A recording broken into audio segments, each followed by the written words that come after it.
Inilah Injil suci menurut Markus. Sekali peristiwa, Yesus yang bangkit dari antara orang mati menampakkan diri kepada ke-11 murid dan berkata kepada mereka, "Pergilah ke seluruh dunia, beritakanlah Injil kepada segala makhluk. Siapa yang percaya dan dibaptis akan diselamatkan, tetapi siapa yang tidak percaya akan dihukum. Tanda-tanda ini akan menyertai orang-orang yang percaya.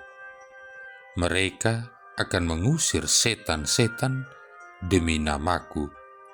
Mereka akan berbicara dalam bahasa-bahasa yang baru bagi mereka. Mereka akan memegang ular, dan sekalipun minum racun maut, mereka tidak akan mendapat celaka. Mereka akan meletakkan tangannya atas orang sakit, dan orang itu akan sembuh."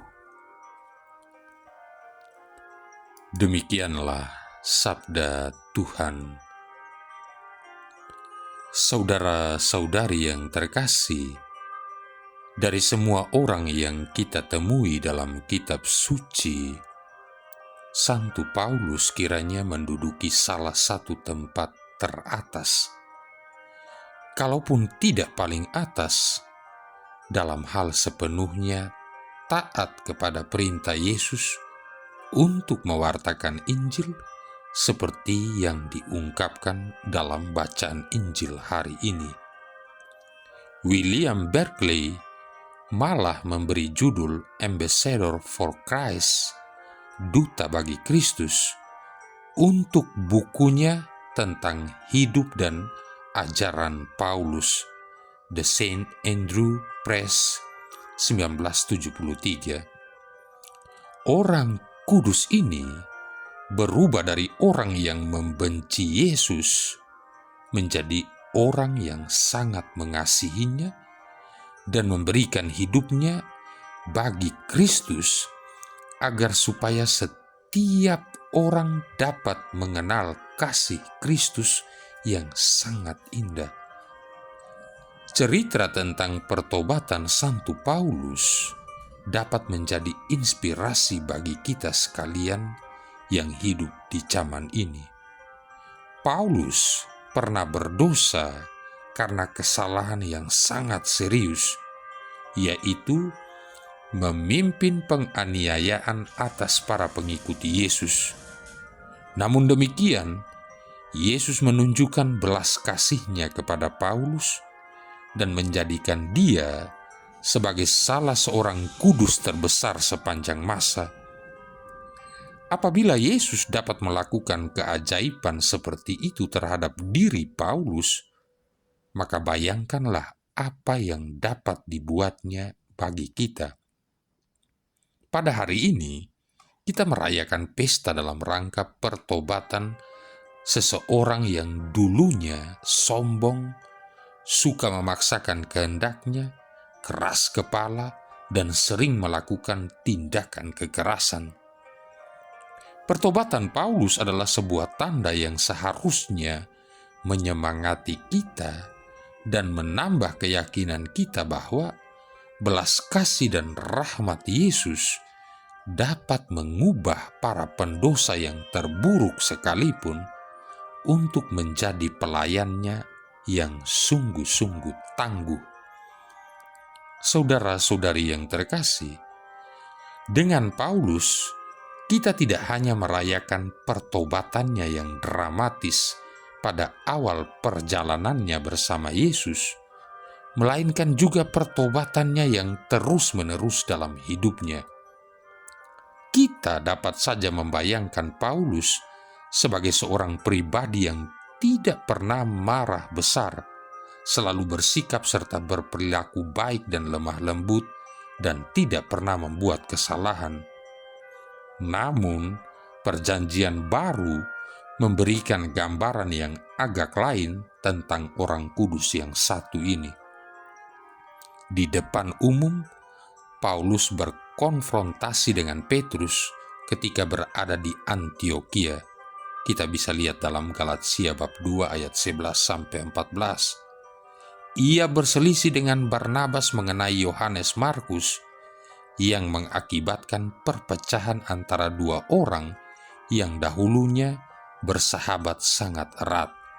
Kita bisa lihat dalam Kisah Para Rasul bab 15 ayat 36-40. Paulus bahkan mengatakan orang-orang Galatia itu bodoh. Galatia bab 3 ayat 1. Padahal dia dipanggil untuk menggembalai jemaat itu dengan kasih Kristus.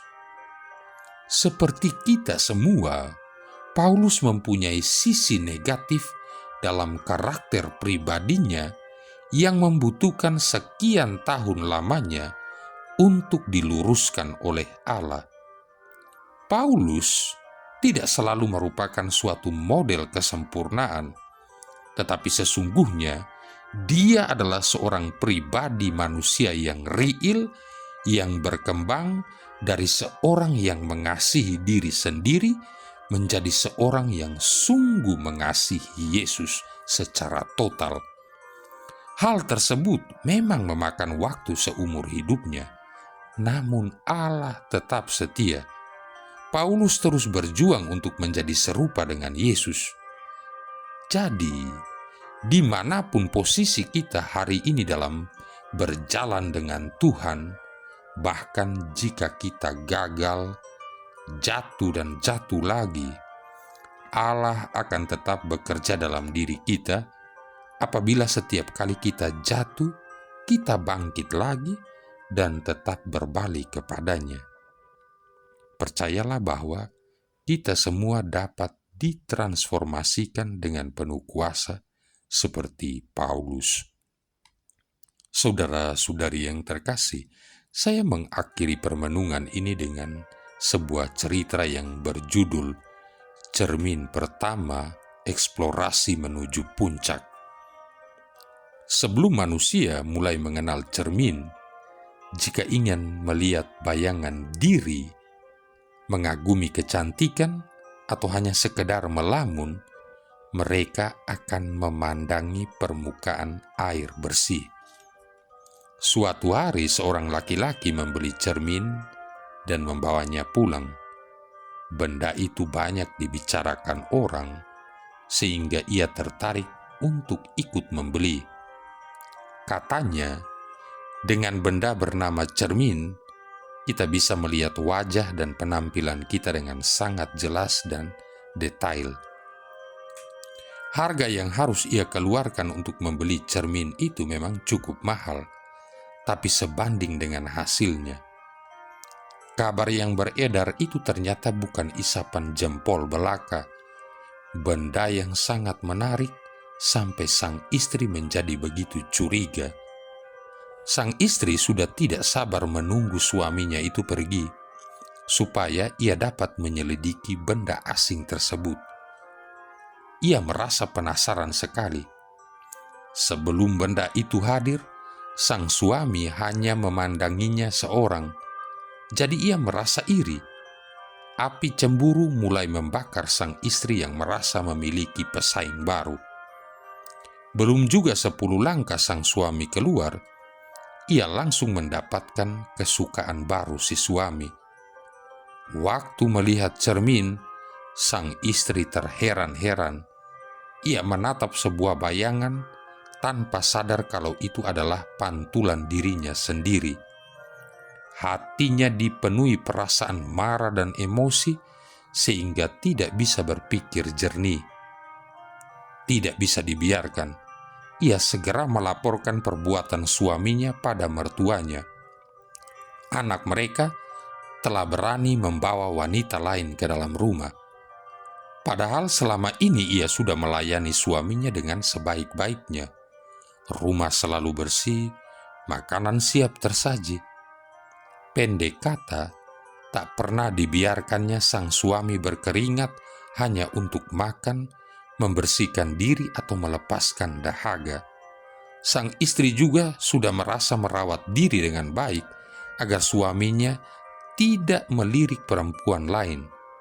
Tapi lihatlah apa balasannya.